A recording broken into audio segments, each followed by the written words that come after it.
Good morning, everybody. This is Charlie, the Pennsylvania grain farmer. It's Saturday, June the 4th, and we're coming to you from the Red Shed here in sunny western Pennsylvania. I thought that I hadn't put a video up in about a week, so I thought that I'd do a video on what had gone on this week, because I really, for a number of reasons, I didn't get videos of it, but I thought I'd at least give you a summary here so that you know what was going on. My corn and soybeans and oats, of course, have been planted for a while now. And everything is up. Everything's poked up through the ground and coming up fine. So I started to think about getting things sprayed, because I do all moldboard plowing and harrowing, disking, conventional tillage, and I don't want to let the weeds get ahead of me. So I don't do any pre-emergence spraying. All my spraying is done post-emergence, and with some of the sprays I use, you got to do it before the crops get, up to a certain size. So, and the same with the weeds. And some years with the rain, the weeds kind of get ahead of you, and then there's more of a problem controlling them. So, the corn was up out of the ground, the oats was up, the soybeans isn't where I want it to be yet to spray, but I figured I could do the oats and the corn. So this week that we're just finishing up, on Tuesday and Wednesday, I decided to get my, the oats and the corn sprayed, because we were supposed to have rain Wednesday night into Thursday, and those chemicals that need to get into the ground, washed down in by the rain would have a chance to do that. So, got my spraying rig, ready, and got busy on it. And what I'm showing you right now is my spraying rig. I pull my sprayer with my Oliver 77 tractor, which is my favorite tractor on the farm, and which I highlighted in another video. And back here is the sprayer itself. Now, this is a Hardi sprayer, Hardi, and they're, in my mind, everything I've heard and what I've experienced, they are a quality sprayer. I got this one used back in the winter of 2016-17. Bought it from a local used equipment dealer that I've been dealing with for years.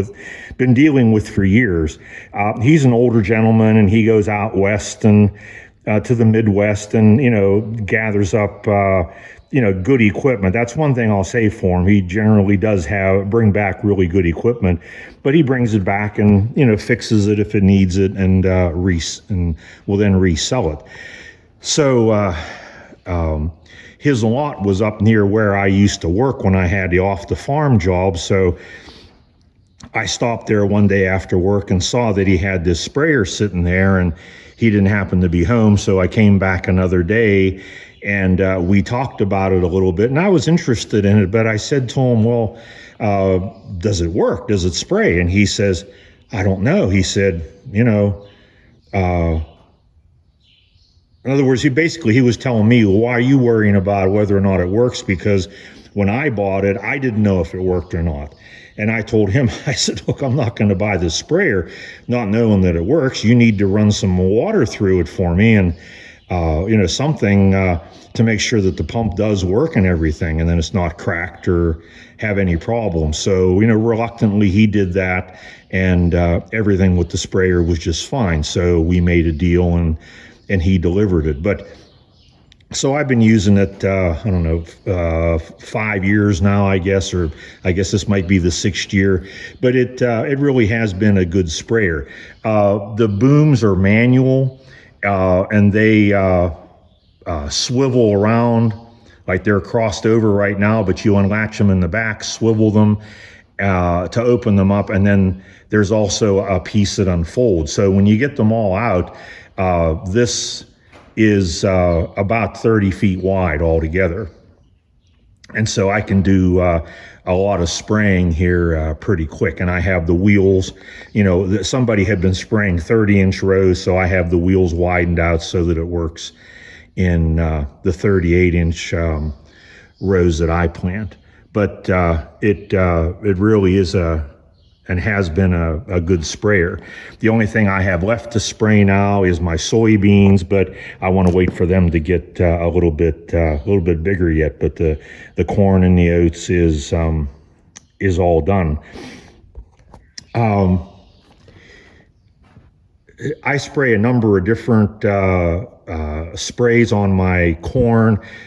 Oats is different. Oats, I just use roamine, but on my corn, and I've been doing this for years, I use atrazine, prowl, glyphosate, and a little bit of 2,4-D. I don't use a lot of 2,4-D because, especially if the corn's too tall, it can injure it, but I do put a little bit in just to help control some of those early broadleafs, and that spraying regime has worked for me well for many years, and I continue to keep doing it because I always have a very clean corn crop. And I realize some people might disagree, and some people might use something else, and I'm not telling anybody else what to use.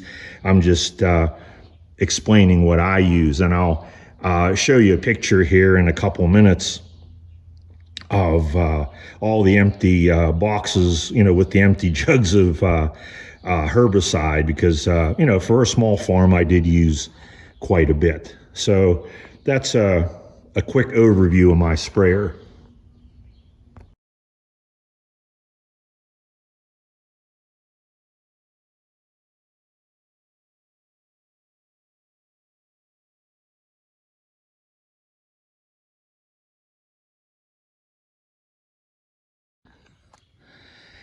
Now, the other thing that I worked on this week was my Round Baler. And now I haven't had this Round Baler very long. I bought this a little over a year ago from a neighbor who just in the last couple months has relocated to a different farm about 30 miles away. But he was interested in selling this because he didn't need it anymore.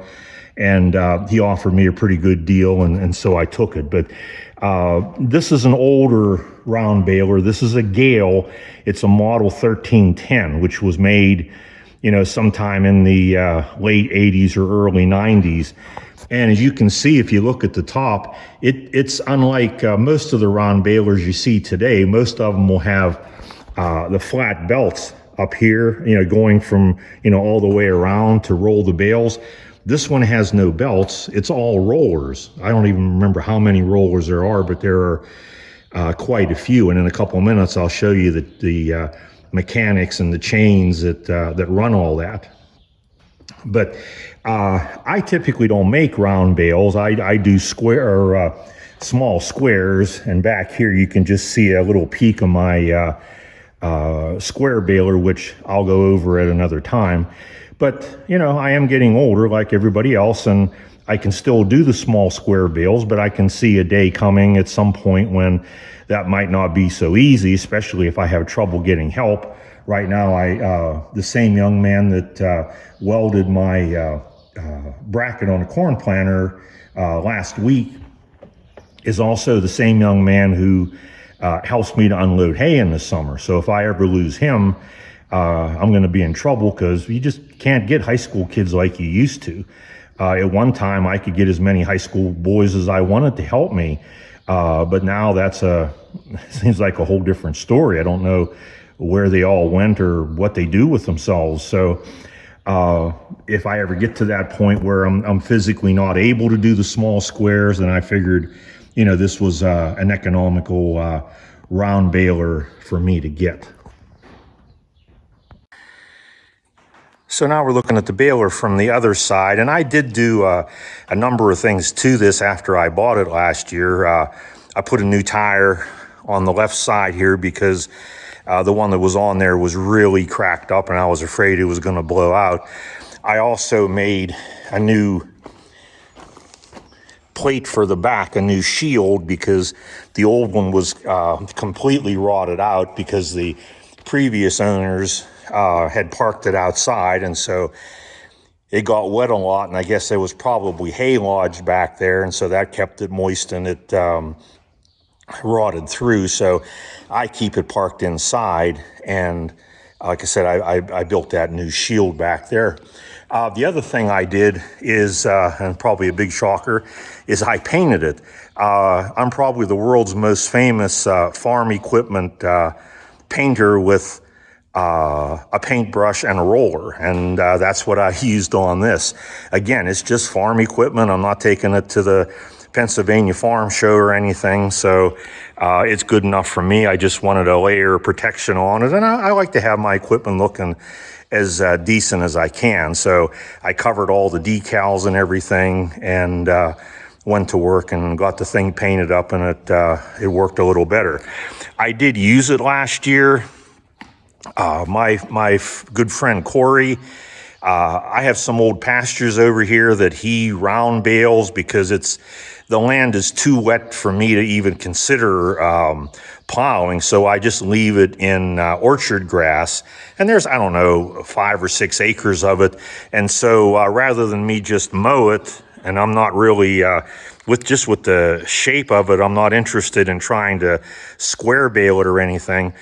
He comes over and mows it and round bales it and just pays me for the hay. So when he was doing that last year, I said, well, let me get my round baler out and try it. And I got it out, and it was working fine until I got to a dip in the field where the front end of the tractor went up and the front of the round baler went down, and the teeth of the pickup were hitting the ground, so hard that it was pretty much stopping it.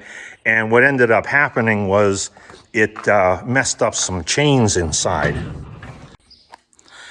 So when I open this up, now you can see some of the mechanics of this. Each of those bigger sprockets like this, that's for one of those rollers. So if you go all the way around, including behind those shields there on the bottom, there are, I believe, 15 of those metal rollers that roll up the hay.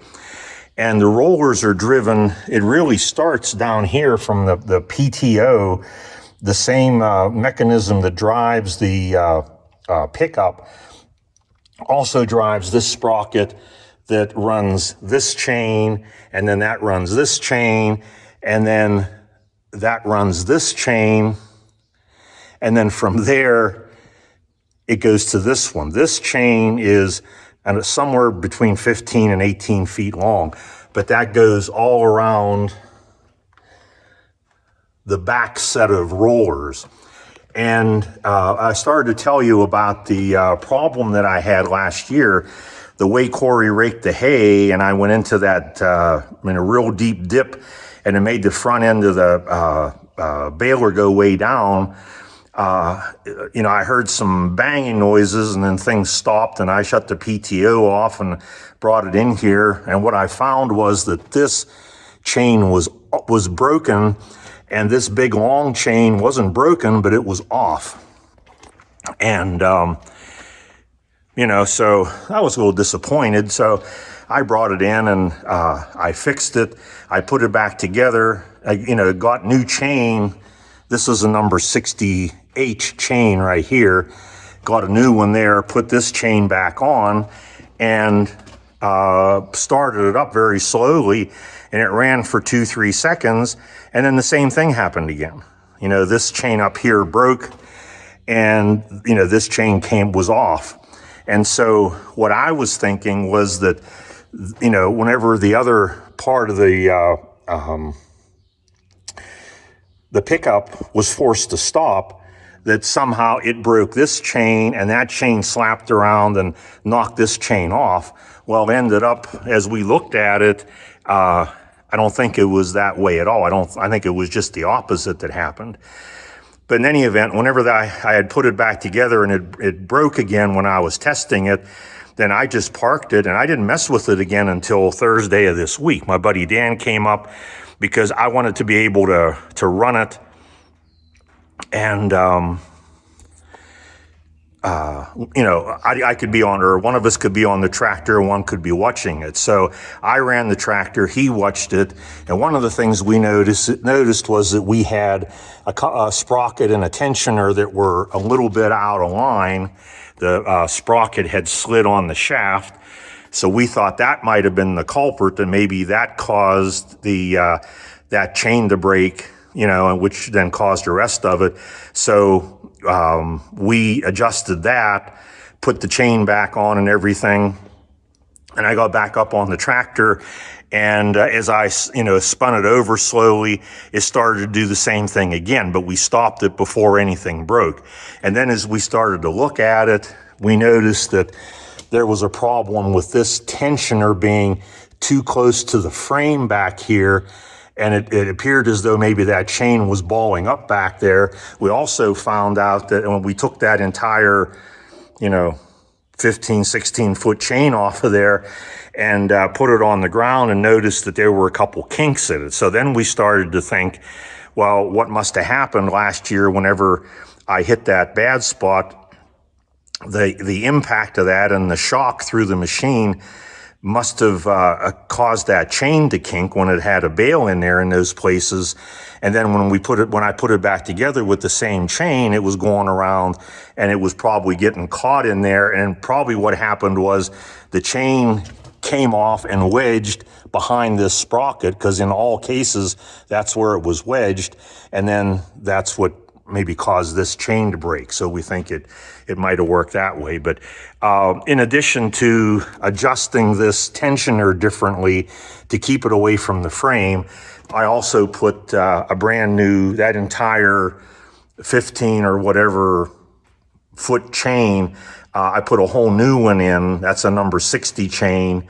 And when we put it back together and we spun it, then everything worked fine. So I think it's ready to go. Corey's going to bale the last of his hay tomorrow up here, a little bit that he had left to do. So if I feel ambitious, I might get this out and try making a couple of bales. The only thing that I have left to do is I need to fix this bracket down here that holds this shield in place, because when that chain came off, the one time it came off, it bent this or broke this bracket off, which we welded back on. And then the last time it broke this bracket down here. So I'm going to repair that, and then this thing ought to be ready to go.